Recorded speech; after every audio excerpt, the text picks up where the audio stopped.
Meus queridos, eu vos saúdo com a paz do Senhor Jesus. Amém? Graças a Deus, mais uma vez estamos aqui. Quero louvar a Deus e agradecer ao Senhor por coisas maravilhosas que o Senhor tem feito. Continuando, rogando oração para o círculo de oração, aos nossos irmãos ali do Romão Gomes, do presídio. E Deus tem respondido às orações, viu, irmãs? Eu glorifico a Deus por isso. Nós procuramos o pastor Evandro, pedindo para que enviasse um servo para nos ajudar ali, que a obra de Deus necessitava. Estamos em 2 pavilhões, pela misericórdia de Deus, e necessitava de mais alguém para nos ajudar ali. E o pastor Evandro disse, vamos orar e Deus vai preparar alguém. E nós continuamos orando, aí um dia, para surpresa, o pastor Evandro pediu para que o pastor Augusto fosse conosco ali. E foi uma bênção, pastor, de Deus. Eu louvo a Deus pela humildade do Augusto, a simplicidade. Chegou naquele lugar, conquistou os irmãos ali com a humildade, a simplicidade dele. Talvez outras pessoas, não aceitaria, fazer um trabalho ali, que teve várias experiências, mas está ali, graças a Deus que ele está gostando. Nós vamos juntos e voltamos juntos e conversamos ali. E tem muitas coisas acontecendo ali dentro de forma gloriosa, ao ponto de nós chegarmos e os irmãos estão indo embora, recebendo a liberdade, nos abraçando e agradecendo a Deus por nossas orações, pela palavra de conforto que nós levamos para eles ali. As ovelhas estão com saudade do Senhor, pastor. Eles cobram todo dia. Eu falei para o Augusto, fala para o pastor que eles estão cobrando a presença do pastor lá. E nós estamos conversando até isso agora. Na sexta-feira, para os irmãos terem uma ideia, eu passei aqui para entregar a pesquisa, para ir até o Romão, mas estava uma chuva muito forte, e eu gastei 1 hora para chegar no Romão, daqui lá que eu gasto 10 minutos. E o coronel estava do meu lado, aí o coronel pegou a faixa do ônibus e desceu, e eu continuei na faixa circular normal, na pista de rolamento normal. Aí demorei um pouco mais para chegar, ele já estava me esperando, disse, você estava do meu lado. Eu até fiz uma brincadeira com ele, falei, coronel, o senhor tem dinheiro para pagar a multa? E eu não, né? Então eu continuei fazendo a coisa certa. Ele disse que estava muito atrasado. E fizemos um culto ali, a chuva não deixou nós sair, nós ficamos conversando, dialogando. Há uns dias atrás eu pedi na reunião dirigente oração, porque levantou um novo comando que não gosta muito de crente. Já aconteceu uma vez lá em 2004 e agora aconteceu novamente. Pedimos para o pastor a oração e Deus nos abençoou, para os irmãos entenderem, eles não permitiram a Santa Ceia, que é toda segunda, quarta-feira lá. Eles não permitiram entrar com a Santa Ceia. Aí nós oramos na reunião dirigente, na outra quarta, eu cheguei, eles não deixaram que eu entrasse novamente com os aperitivos da Santa Ceia.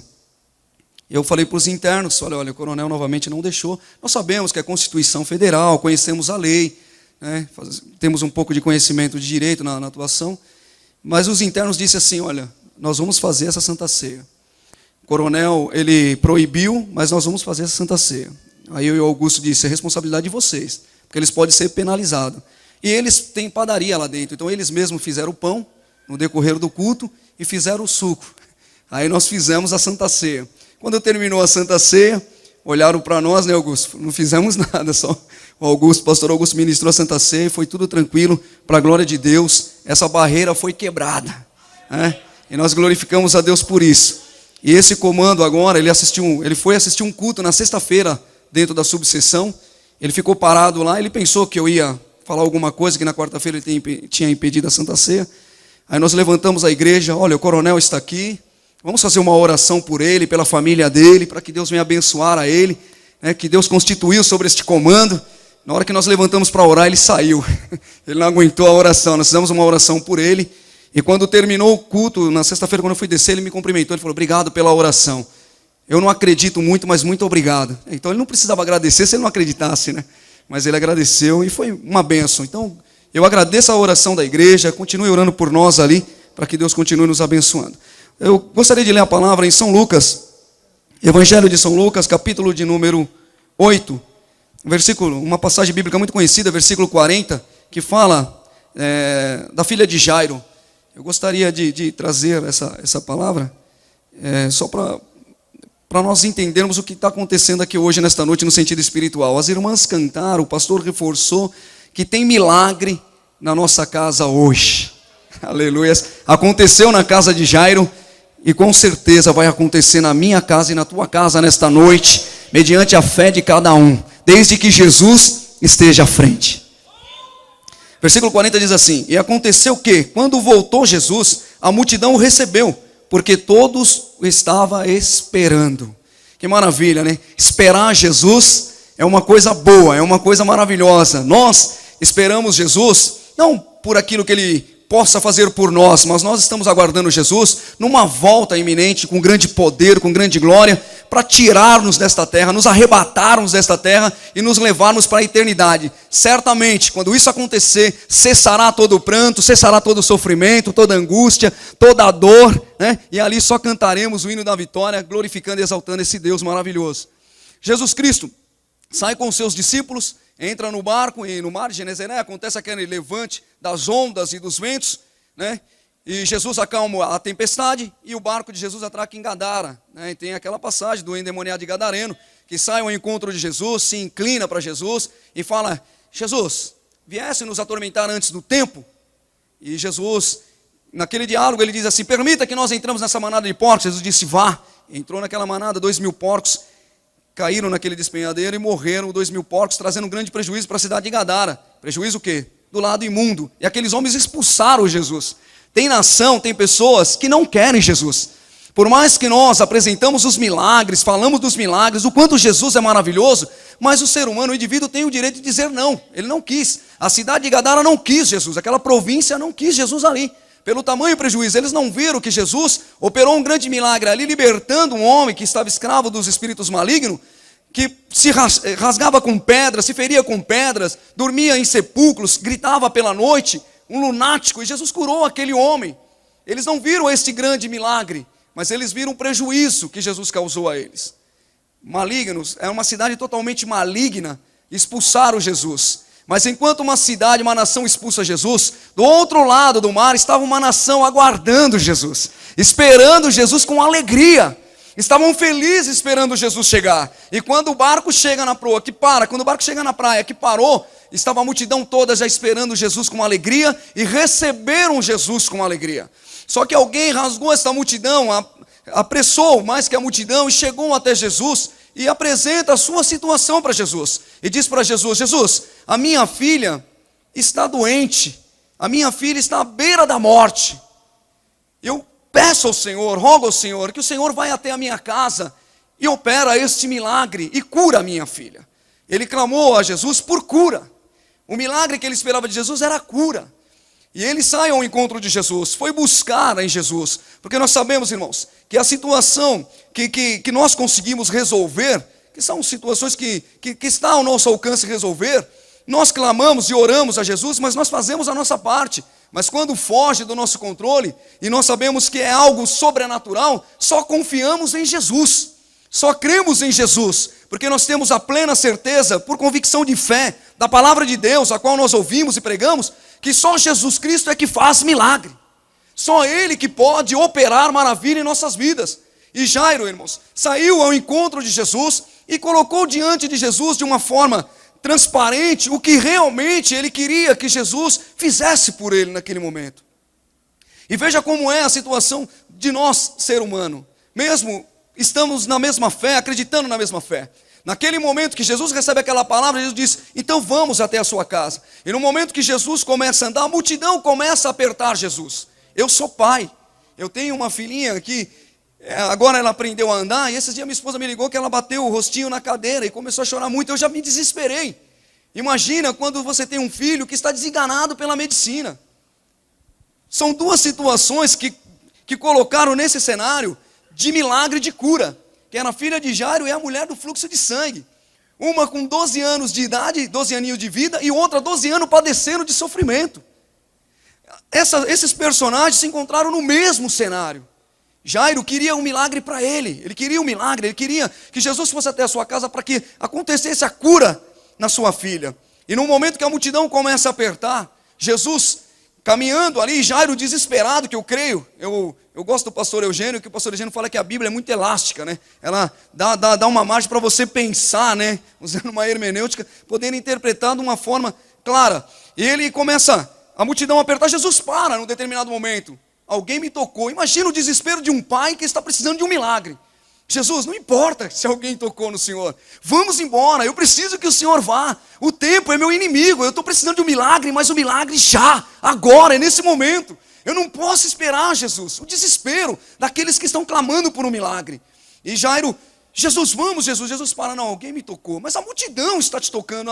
Os discípulos dizem, Senhor, a multidão está te oprimindo, te tocando. E o Senhor fala que alguém te tocou. Jesus diz, não, alguém me tocou de forma diferente. Porque eu sei que de mim saiu virtude. Algo extraordinário, algo sobrenatural aconteceu aqui agora. Porque de mim saiu uma virtude, e eu tenho certeza que essa virtude mudou a vida de alguém agora, neste momento. Agora, nesse momento, eu senti essa virtude saindo de mim. Então algo extraordinário aconteceu agora. E eu quero saber quem recebeu o milagre. Irmãos, nunca deixa de contar o milagre. Nunca deixa de testemunhar os milagres que Jesus faz na tua vida, porque isso edifica a fé de outros que estão esperando o mesmo milagre. Aquela mulher teve que testemunhar aquilo, pediu a oportunidade. Jesus disse, quem me tocou? A oportunidade está aberta. E aquela mulher disse, Senhor, foi eu que te toquei. Lázaro, Jairo, talvez dizia para o Senhor, Jairo dizendo, Senhor, tudo bem, já descobriu quem é, mas vamos embora, eu estou com pressa, Senhor, você já descobriu quem é. Jesus ainda dialogou com aquela mulher, disse, olha mulher, fique em paz, receba a cura e o milagre, porque a tua fé te curou. Alguns teólogos dizem que nesse momento a fé de Lucas, por ser médico, foi edificada de uma forma sobrenatural. Porque ele era médico e a Bíblia diz que ela havia gastado todo o dinheiro que ela tinha com todos os médicos daquela época. Então é possível que ela também tinha procurado Lucas. E Lucas não tinha solução para o problema dela, mas pôde testemunhar e escreveu aqui neste momento um grande milagre que ele como médico, a medicina, não conseguiu resolver e curar aquela mulher, mas com um toque de Jesus. Ela tocando na hora do vestido de Jesus recebeu um milagre que a medicina não conseguiu curá-la em 12 anos. Deus, o nosso Senhor Jesus Cristo, Ele surpreende a medicina. Ele deixa todos maravilhados com o milagre. Se você chegar ao médico, o médico disse, olha, não tem mais jeito, não tem mais solução, pode preparar, porque aqui é só óbito mesmo, só estamos aguardando o tempo. Mas quando você vai a Jesus, encontra Jesus, coloca diante de Jesus o seu problema, e não duvida no seu coração, crendo, você recebe o milagre de Jesus. Jesus vai na tua frente e faz a obra. Como as irmãs louvaram nesta noite, aquele grande chefe, aquele centurião, que comandava uma tropa de 100 homens, chega até Jesus e diz, o meu criado está jazendo, está moribundo, está à ânsia da morte. Jesus, eu preciso de um milagre. Jesus disse, eu vou até a sua casa. Jairo convidou Jesus para ir na casa dele. Esse centurião não, ele disse, Jesus, eu preciso de um milagre. Jesus se convidou a ir à casa dele. Ele disse, Senhor, não, eu não sou digno que o Senhor entre dentro da minha casa, debaixo do meu telhado, mas diz apenas uma palavra. Uma palavra e o meu criado, ele vai ficar curado, porque eu creio no milagre do Senhor Jesus. O que aconteceu naquele momento? Jesus vira para os discípulos e diz, olha, a fé desse homem me surpreendeu. Nem vocês que estão comigo todo esse tempo me surpreenderam dessa forma. Eu nunca vi fé assim, nem em Israel. Uma fé sobrenatural. E quando ele chega em casa, o seu criado já estava esperando com alegria. E aquele homem diz para ele, para o seu criado, diz assim, você está são, está curado? Sim. A que hora aconteceu o milagre? E ele disse, relatou a hora que aconteceu o milagre. E aquele centurião teve em mente que foi o mesmo momento em que ele pediu para Jesus o milagre. E antes de chegar em casa, o milagre já havia acontecido. Isso que é glorioso para nós compreendermos. Este poder sobrenatural que o mundo procura e não encontra. Mas nós, como servo de Deus, sabemos que Jesus tem poder para resolver todos os nossos problemas. Basta somente colocarmos diante dele e não duvidar, confiar. E ele fará o impossível na nossa vida. Depois de discorrer isso, discorrer esse diálogo entre Jesus e a mulher, que a mulher recebe o milagre, Jesus continua caminhando até chegar à casa de Lázaro. No versículo 49, sempre tem aquelas pessoas que vai do contra, aquelas pessoas que duvidam, aquelas pessoas que tentam apagar a nossa fé, tentar matar a fé que nós temos de crer no sobrenatural acontecer em nossas vidas. Sai aquela multidão e corre até ele e diz, olha, a tua filha já está morta, não incomodes mais o mestre. Se eu escutasse uma frase dessa, eu acabaria com a minha fé no mesmo momento. Morreu, eu poderia chegar a Jesus, fazer como as irmãs de Lázaro. Se o Senhor tivesse descido do barco e viesse direto para minha casa, não tivesse parado para curar aquela mulher, a minha filha não teria morrido. Mas o Senhor perdeu muito tempo, o Senhor demorou para chegar. Porque a fé de Jairo aqui ficou abalada. Ficou abalada. Porque eles falaram, a sua filha já morreu, não incomodes mais o mestre. Chega, não adianta mais você pedir. Você já ouviu algum servo de Deus? E tem, viu, irmãos, algum servo de Deus, quando você está esperando um milagre, esperando algo sobrenatural na tua vida, alguém vir e fala assim, irmão, não adianta mais orar para essa situação não. Não adianta mais orar. Tem servos de Deus que falam isso. Acaba com a tua fé, acaba com a tua crença. Não adianta nem você orar para essa situação, porque essa situação é irreversível.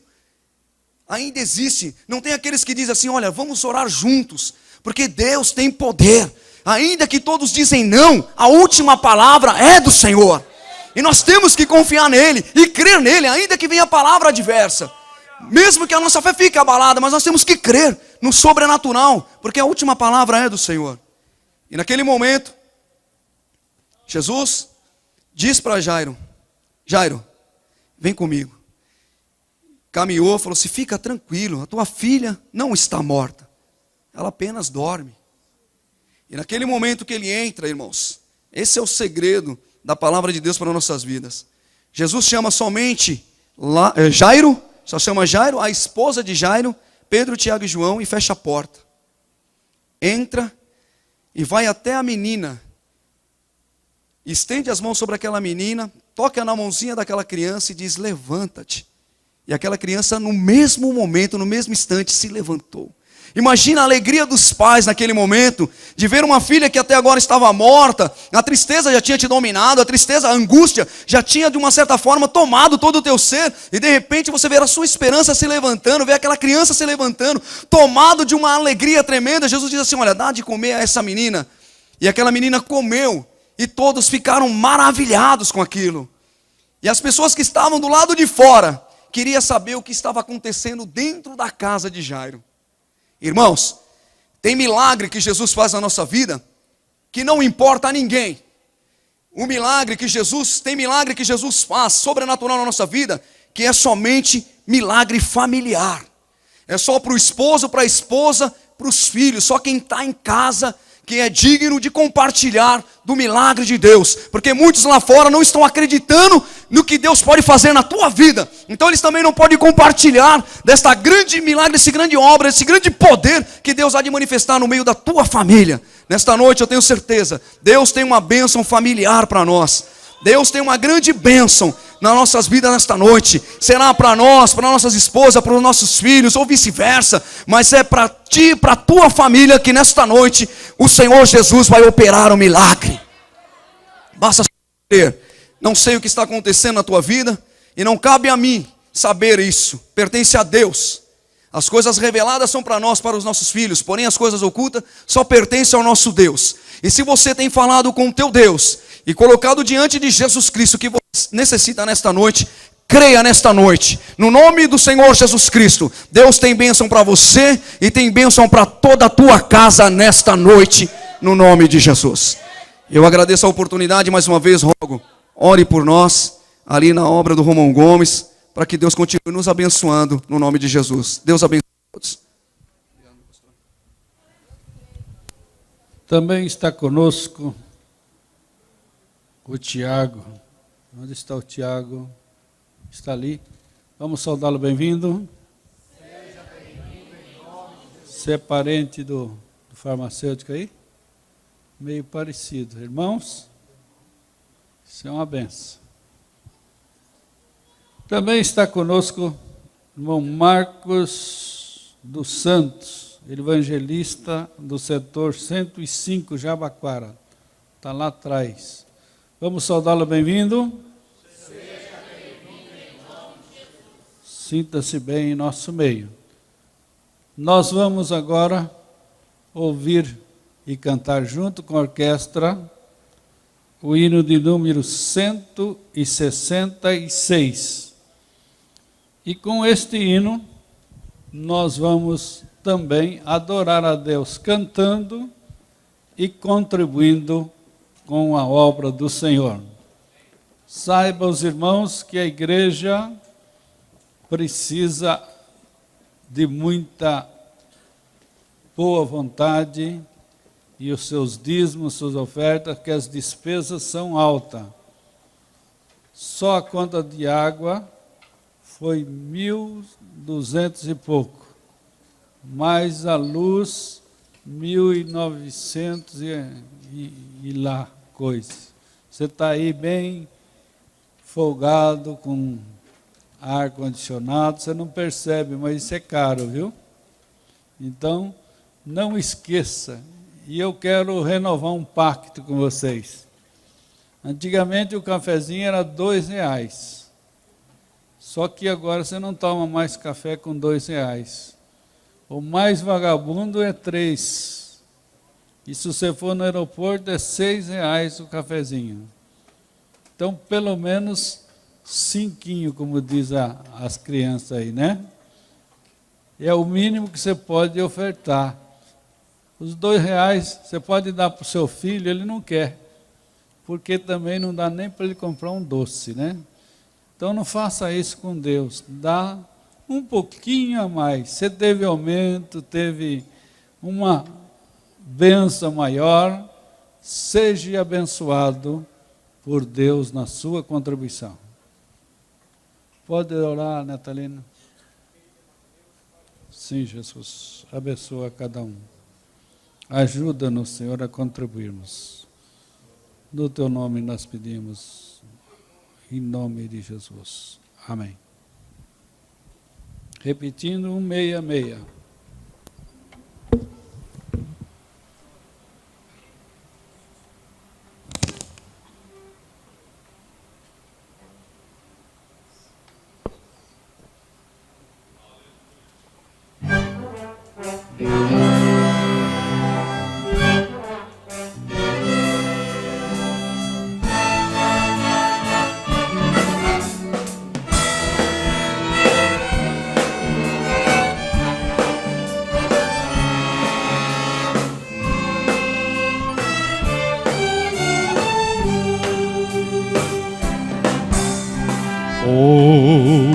Cristo Jesus te chama,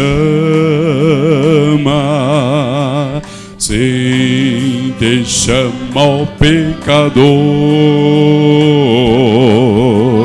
a Jesus que salva e ama. Vem agora sem temor,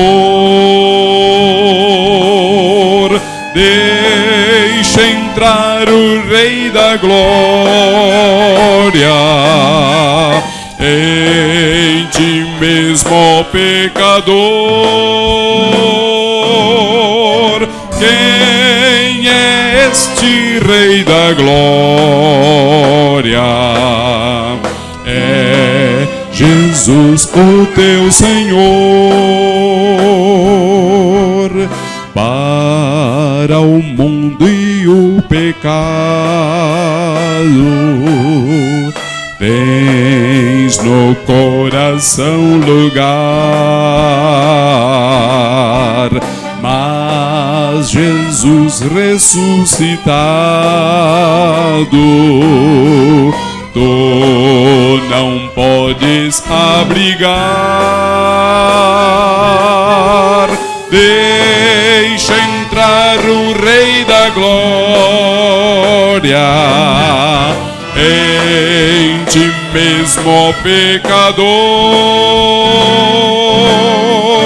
Quem é este Rei da Glória? É Jesus, o teu Senhor. Do prazer à vista linda deste mundo sedutor.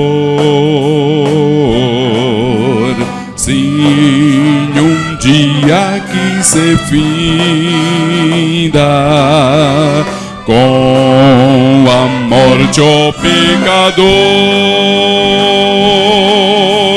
Queixa entrar o Rei da Glória. Em ti mesmo, pecador, quem é este Rei da Glória? É Jesus, o teu Senhor. Hoje é dia aceitável para vir e te entregar a Jesus, que muito amável, quer e pode te salvar. Deixa entrar o Rei da Glória.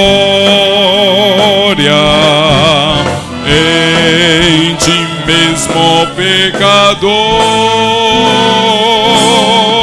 quem é este Rei da Glória? É Jesus, o teu Senhor.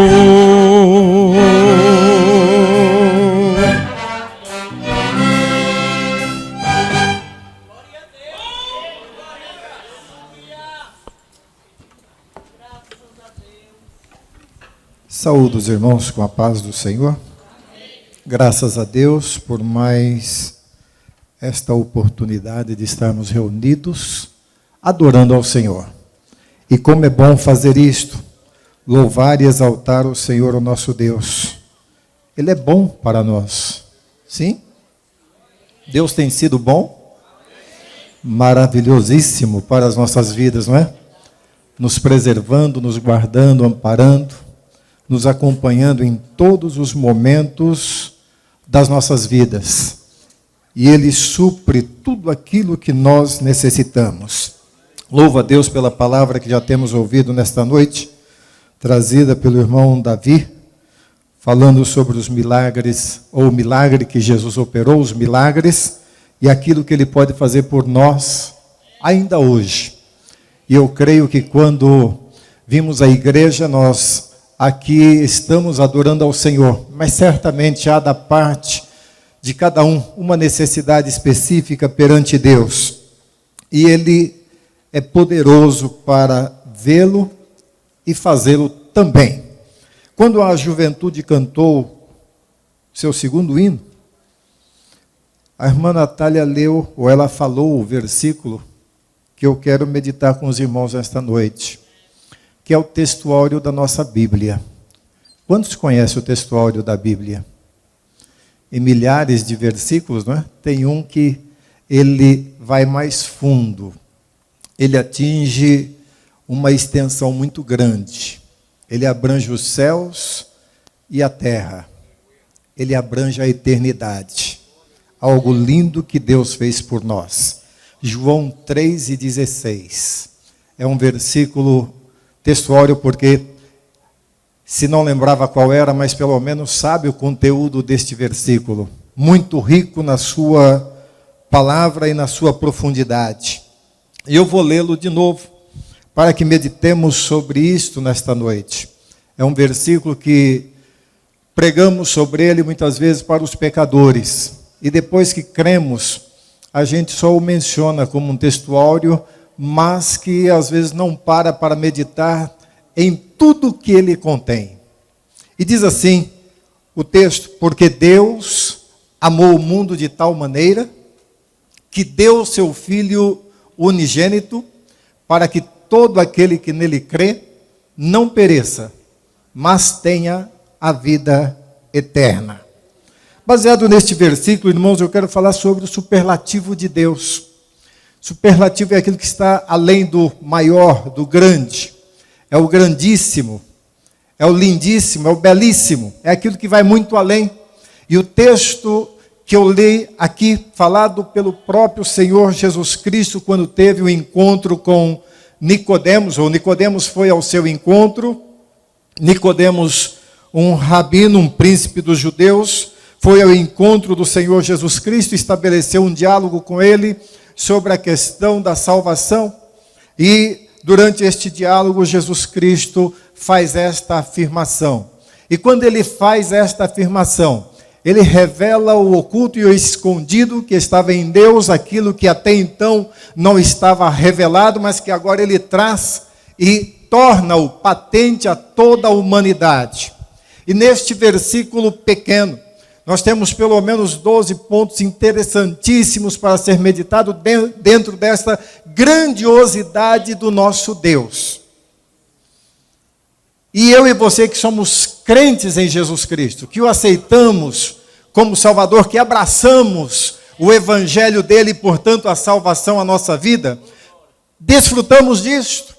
E quando isto toca nas nossas vidas, isto mexe com o nosso interior e faz-nos mais ativos na obra do Senhor Jesus Cristo. Torna-nos mais conscientes daquilo que Deus fez e daquilo que nós precisamos proclamar.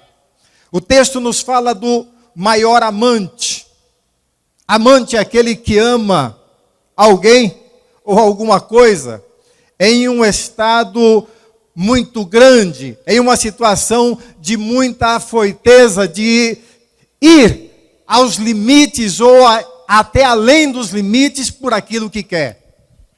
E quando Jesus Cristo nos fala que Deus amou, Ele procura trazer para nós a extensão deste amor. Mostra que Deus se moveu em favor da humanidade, algo que Deus, como Deus não precisava fazer, porque Ele é absoluto nas suas ações, nas suas decisões. Ele criou o homem por sua absoluta vontade. Ele nos colocou na terra por sua absoluta vontade. Ele poderia ter destruído esta criação já no momento da queda, mas Deus não destruiu, pelo contrário, prometeu uma restauração. E agora vem Jesus e diz isto: porque Deus amou. É a maior expressão de amor que pode se ter. No português nós temos esta palavra pequena, amor, que se aplica a todas as relações de vida, de amizade, de casamentos, de união de pessoas e assim por diante. Mas quando vamos para o original, ela se divide e traz então no ágape, o amor de Deus para conosco. E este amor, ele é extenso, ele é muito grande, ele atinge, eu disse, os céus e a terra, porque moveu o coração de Deus, moveu os céus em favor da humanidade. E Deus mostra isto: eu amo a humanidade sobre todas as coisas. E onde você está neste lugar?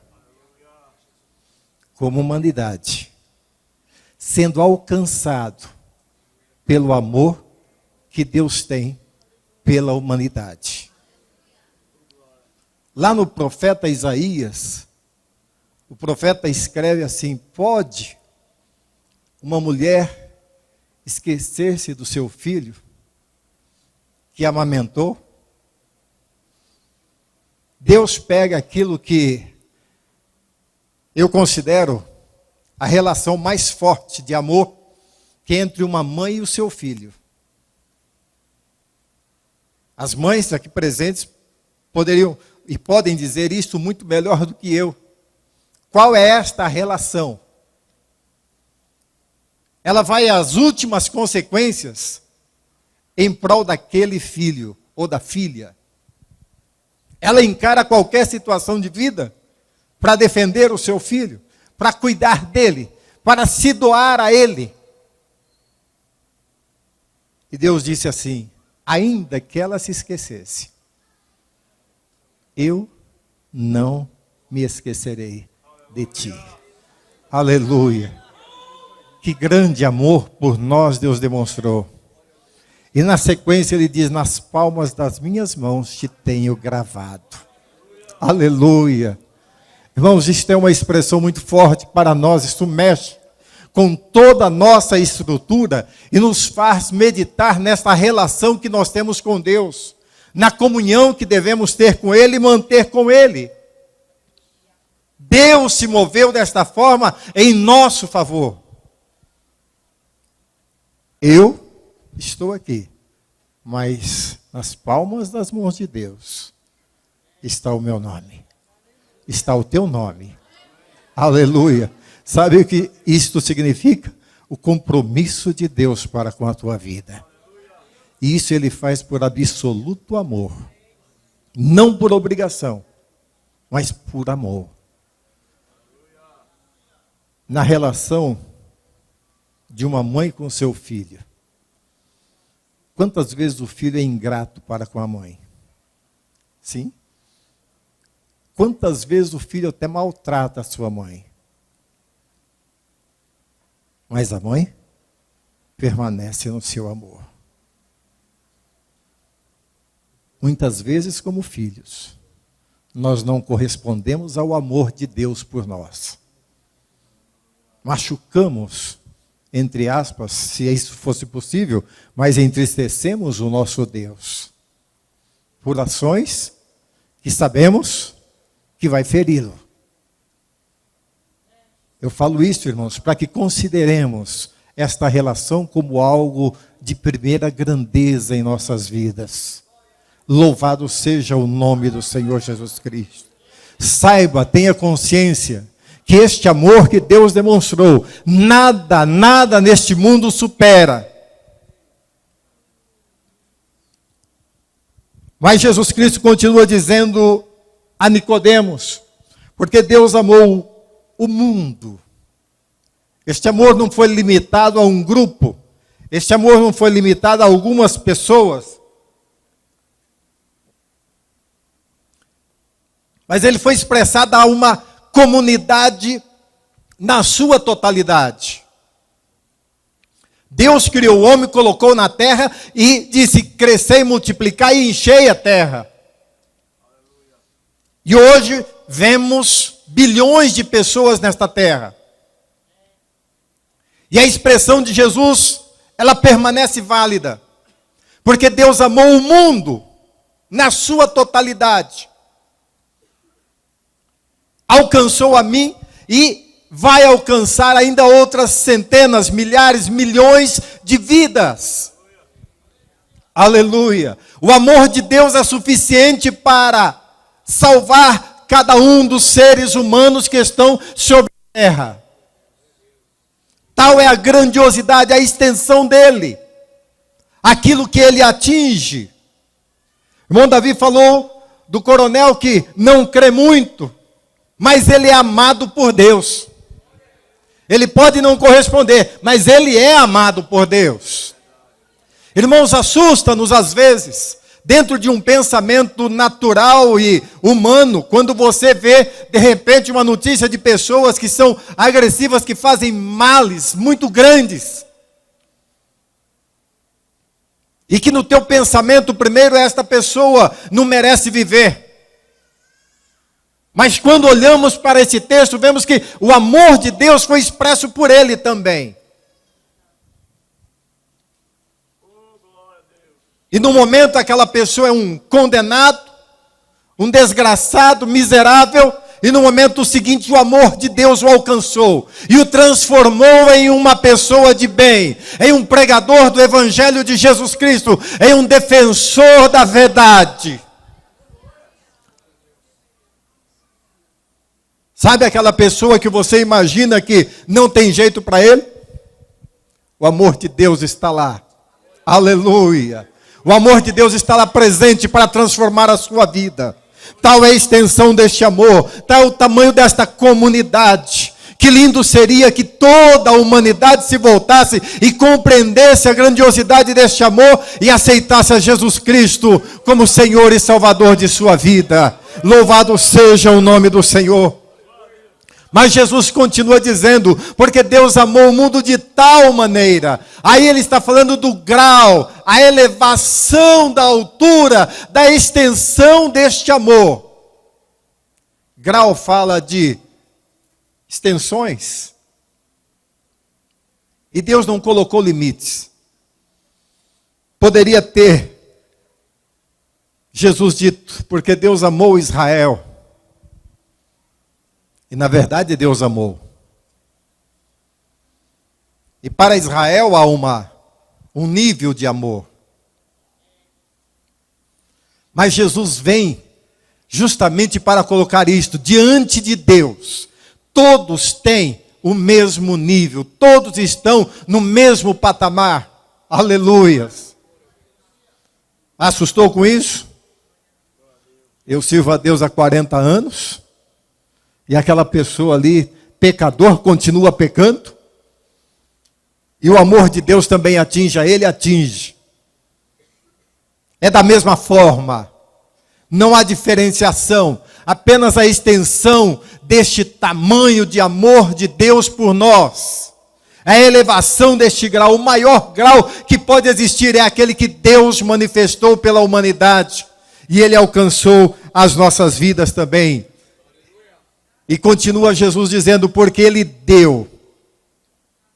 E aí nós vemos a ação que é divina por excelência.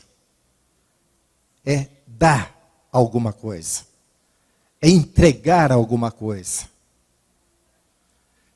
Pode ser que, pelo seu amigo, alguém ouse dar a sua vida.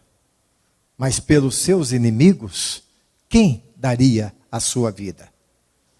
Não vamos falar de dar coisas pequenas, coisas minúsculas, coisas às vezes que têm um valor aparente e muitas vezes não damos.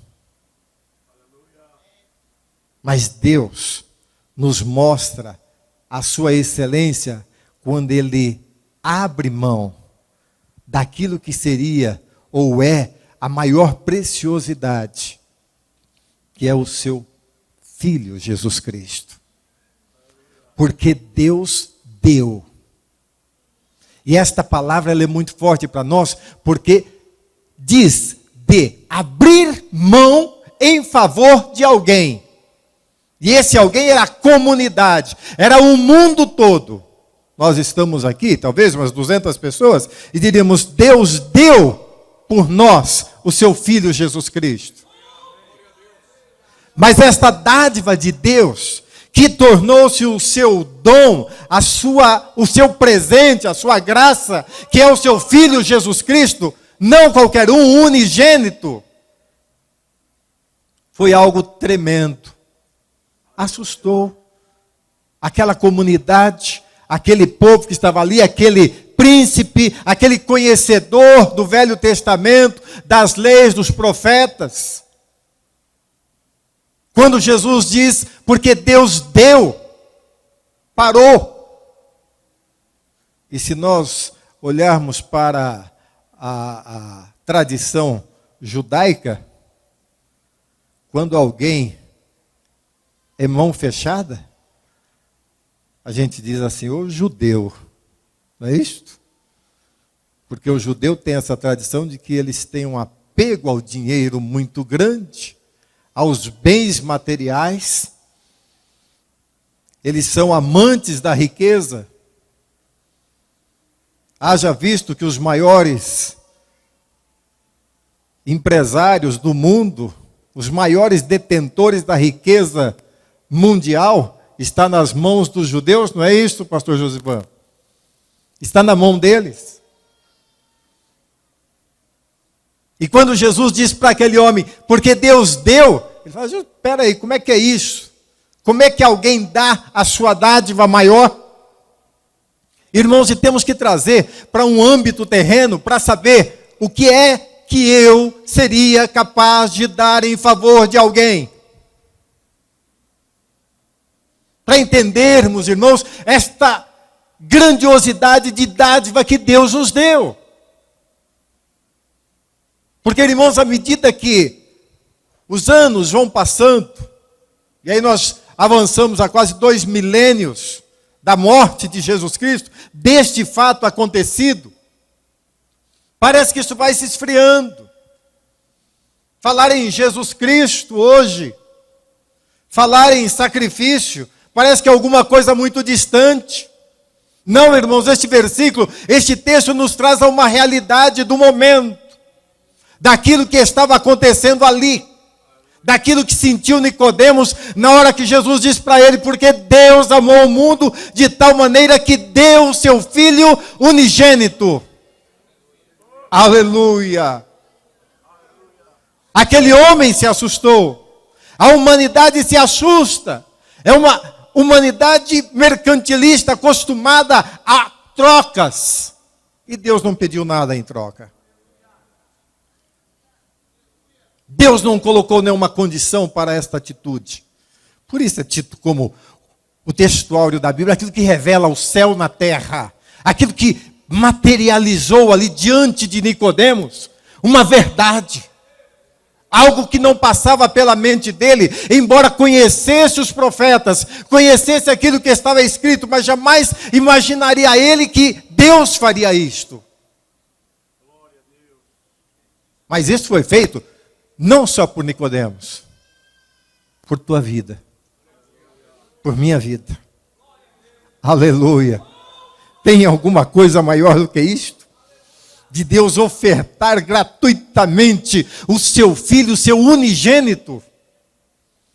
Irmãos, isto é muito profundo, porque se nós formos entrar neste mérito do unigênito Filho de Deus, temos que remontar, de repente, mais atrás, mais o princípio, e ver quem é este unigênito.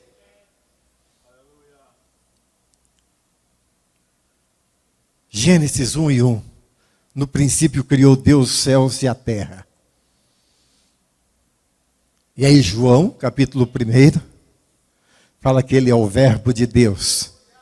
E que nada daquilo que foi feito sem ele se fez. Aleluia! Então Jesus Cristo estava lá. Ele com o Pai e o Espírito Santo na criação de todas as coisas. Oh, aleluia! Aquela trindade que caminhava junto dentro de um entendimento nosso, porque há uma eternidade nesta coisa, que caminhavam junto, de repente o Pai diz, filho, você vai e entregue a sua vida por aquela comunidade, por aquela multidão, mas não só essa que está presente, mas aquela que desde Adão existiu e que vai existir até o final dos tempos. A entrega do próprio Deus pela humanidade. Porque a Bíblia diz que lá na cruz, Deus estava com Cristo, reconciliando consigo o mundo. Louvado seja o nome do Senhor. A maior ação e o maior dom, o maior presente que alguém pode receber. Foi falado aqui nesta noite de milagres. E eu dou graças a Deus porque Jesus opera milagres. Mas, irmãos, o maior milagre que pode acontecer nesta vida é aquele que está acontecendo todos os dias. É a transformação de uma vida, de alguém morto nos seus delitos e pecados, em um filho de Deus. Em alguém que estava caminhando para a perdição eterna, e a partir daí ele começa a caminhar para a vida eterna. Aleluia! Ele sai do abismo e torna-se um destinatário dos céus. Aleluia! É o milagre da transformação de uma vida, mais do que da ressurreição de um morto, de alguém que morreu e torna a reviver, assim como a filha de Jairo. Um milagre tremendo. Aquela menina, a Bíblia não diz mais, mas pode ter crescido, casado, constituído uma família, mas daí a pouco ela morreu de novo, porque esta era a lei, e é a lei. Mas o milagre de alguém que recebe essa dádiva de Deus, aleluia, ela não se termina nunca. Aleluia, nunca, irmãos. Glorifique a Deus por isto. Porque você recebeu este presente e possui nele a vida eterna. Aleluia! O céu é o nosso destino. Glorificado seja o nome do Senhor e Salvador Jesus Cristo. Mas Jesus Cristo mostra mais a Nicodemos. Nicodemos, aqui está o presente de Deus, para que todo aquele que nele crê. Abriu-se a maior oportunidade. Irmãos, percebe que de Deus tudo é o maior? Tudo é grande, tudo é tremendo, é extensivo. Foi a maior oportunidade. Jesus não disse: olha, Nicodemos, para que todo judeu ou israelita que crer em mim. Ele diz: mas para que todo aquele que nele crê, todo aquele que nele crê. Ora, atrás Jesus disse: porque Deus amou o mundo, então todo aquele que está no mundo e crer em Jesus Cristo. Oportunidades estão acontecendo todos os dias. Uma oportunidade de trabalho, de estudo, de um lazer, de pregar o Evangelho, de anunciar Jesus Cristo. Mas esta oportunidade que Deus nos deu, ela é única. E atingiu não só aquele momento, mas dali para frente todos aqueles que estão vivos. Aquele que ouvir e crê será salvo. Em outro momento, Jesus diz: aquele que crê em mim tem a vida eterna. Louvado seja o nome do Senhor. Glorificado seja o nome do Senhor Jesus Cristo. Jesus continua dizendo: para que todo aquele que nele crê. Nele quem? Jesus. Aí, irmãos, entra em cena a maior atração. Algo que vai atrair todos aqueles que se atentarem para ele. Jesus diz, neste mesmo texto, 2 versículos antes, ele falou sobre um fato que aconteceu lá no deserto, quando o povo caminhava para Canaã. O povo murmurou, e a Bíblia diz que apareceram ali no arraial dos israelitas serpentes ardentes, serpentes que ao morder uma pessoa, essa pessoa morria. E quando começou a morrer pessoas, o povo clamou, e foram a Moisés: Moisés, dá um jeito nisso, Moisés. E Moisés vai a Deus, e Deus diz: faça uma serpente, coloca numa haste, e todo aquele que for mordido olhando para a serpente, sarará. E Jesus Cristo diz a Nicodemos no versículo 14: e como Moisés levantou a serpente no deserto, assim importa que o Filho do Homem seja levantado, para que todo aquele que nele crê, não pereça, mas tenha a vida eterna. A história nos mostra, irmãos, que surgiram na terra algumas pessoas que provocaram grande atração, que tornaram-se conhecidos, que tornaram-se ídolos. E as pessoas olharam para eles e correram atrás deles, e atentaram para eles. E temos ídolos na área esportiva, temos ídolos na área da música, do canto, temos ídolos até na área da guerra. Mas estas pessoas passaram, e hoje são estudados na história. E alguns que no seu tempo e por um tempo depois tornaram-se grandes, hoje já são, às vezes, nem lembrados mais.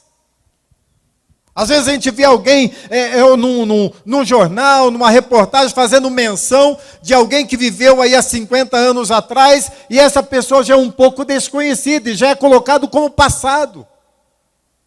Foi ídolo momentâneo, atraiu momentaneamente. Mas este que foi levantado na cruz do Calvário, a semelhança daquela serpente lá no deserto, aleluia!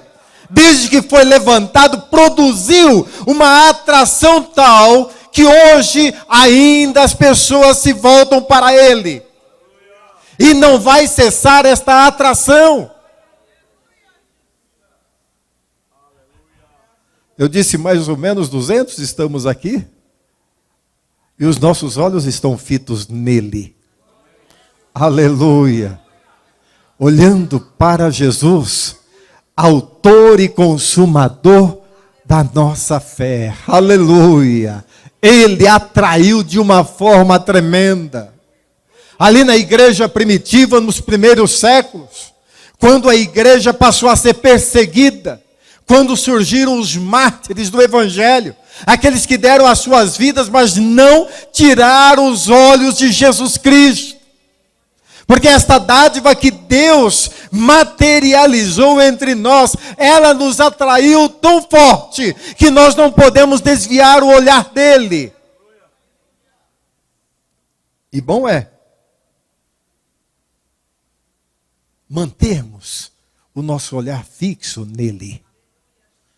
Porque enquanto Jesus estiver à nossa frente, aleluia, nós não erraremos o caminho. Aleluia! Nós não erraremos o destino. Até porque Jesus Cristo, que esteve na cruz, hoje está à destra do Pai.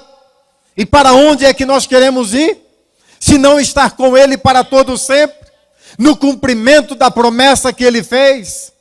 Lá em João, capítulo 14, quando Ele diz, vou preparar-vos lugar, e se eu for, virei outra vez, e vos levarei para que onde eu estiver, estejais vós também.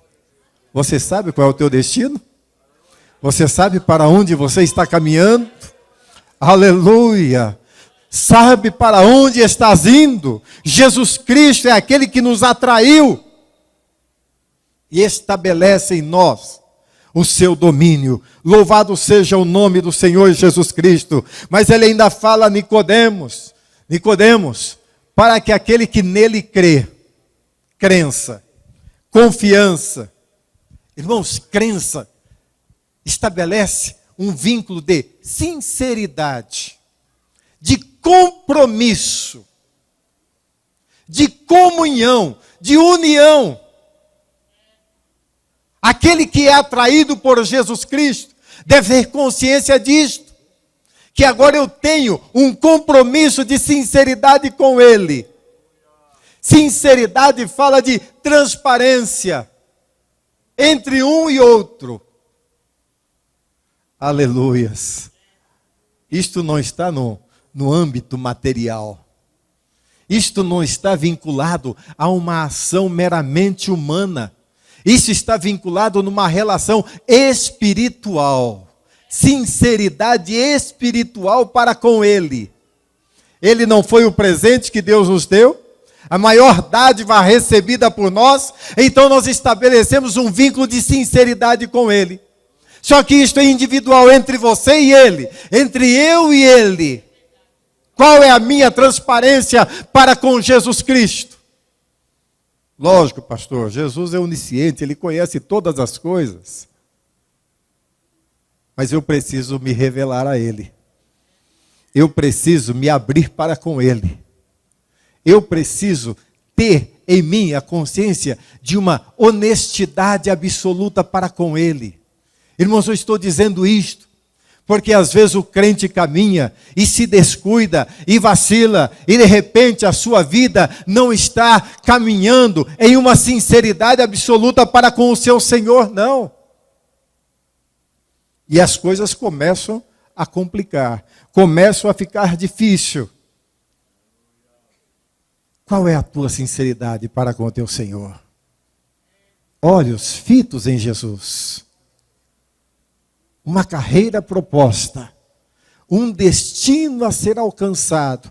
Um destino não é essa coisa de destino popularmente falado, não. Um lugar onde eu vou chegar, onde eu quero chegar, onde eu desejo, onde eu preciso chegar, onde Ele está.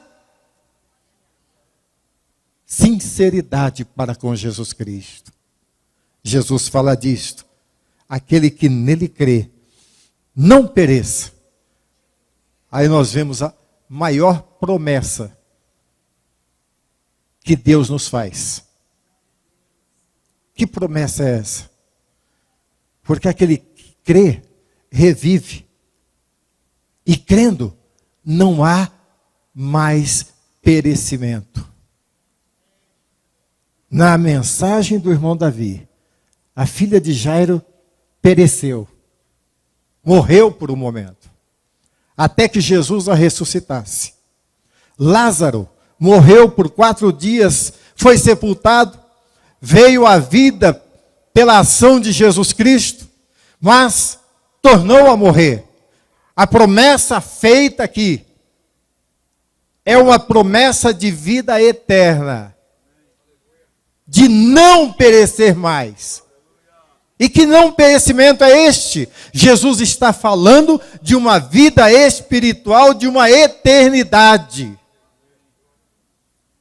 A lei que Deus estabeleceu ali no Éden, sobre a morte. E Deus disse a Adão: e o pó, volte ao pó. Então este corpo está destinado a isto. Se Jesus não voltar, nós certamente seremos sepultados um dia. Então Jesus está falando de uma vida espiritual e eterna. Eu acho muito interessante, irmãos, termos em mente que há 2 eternidades para ser vivida. Entendam isto. Com Deus ou sem Deus. Porque a questão está nisto. Onde eu quero passar a eternidade? Tendo olhado para Jesus, sendo atraído por Ele e recebendo dele a promessa de não perecimento, ou permanecer distante dele e ser destinado a uma perdição eterna. Porque lá no livro do Apocalipse está escrito que no lago de fogo, onde será lançado o diabo e os seus anjos, e todos aqueles que receberam o sinal dele, todos aqueles que não aceitaram Jesus Cristo como Salvador, eles não terão um esquecimento eterno, pelo contrário, sofrerão dioturnamente.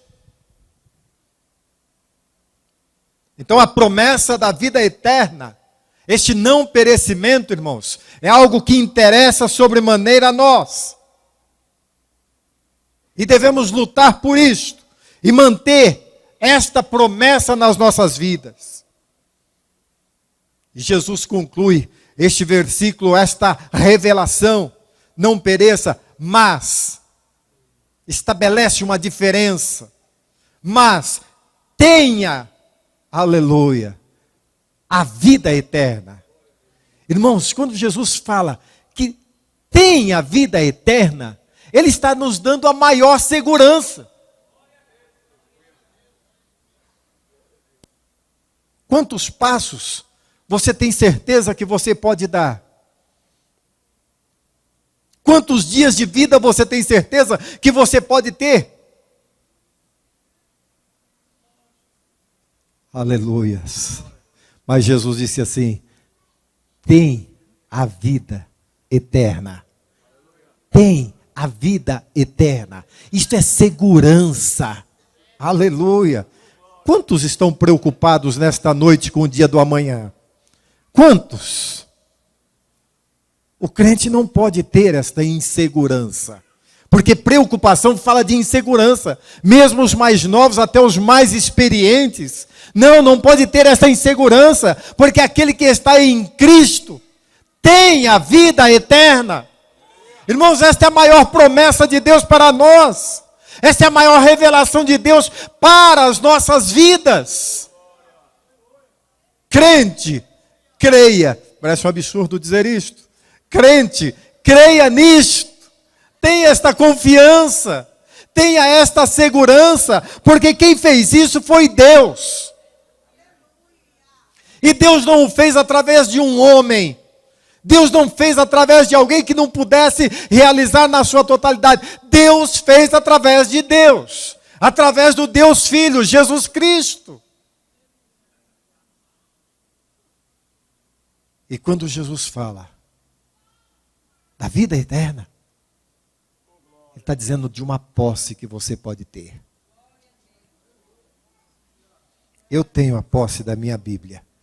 Está na minha mão. Aleluia. Eu tenho a posse da vida eterna.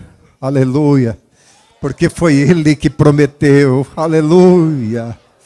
Oh, aleluia. O apóstolo Paulo, quando falava a Timóteo, eu não me lembro o capítulo, o versículo, mas me lembro que foi o tema de um encontro lá em Jacareí. Toma posse da vida eterna. Toma posse da vida eterna. Jesus diz, tomará não, nem terá não. Ele disse, tem a vida eterna. É agora, aleluia. Irmãos, quando este mundo se depara diante de nós, com todas as suas oferendas, não está em jogo alguns momentos, não. Está em jogo a nossa vida eterna. É por isso que esta atração de Jesus Cristo é algo tão tremendo. É tão tremendo. Os mártires, era colocado diante deles a condição de negue a Jesus e você tem vida. E eles diziam, não, eu quero Jesus. Eu quero Jesus. Tenha este desejo no teu coração. Tenha este amor recíproco por Deus. No seu nível mais elevado, no seu grau mais elevado. Porque Deus fez isto por nós. Porque Deus amou o mundo de tal maneira que deu seu Filho unigênito para que todo aquele que nele crê, e eu criei, aleluia, não pereça, mas tenha a vida eterna. Você pode glorificar a Deus por isto. Adore ao Senhor Jesus Cristo, porque Ele é aquele que tornou isto possível para as nossas vidas. Que Deus abençoe.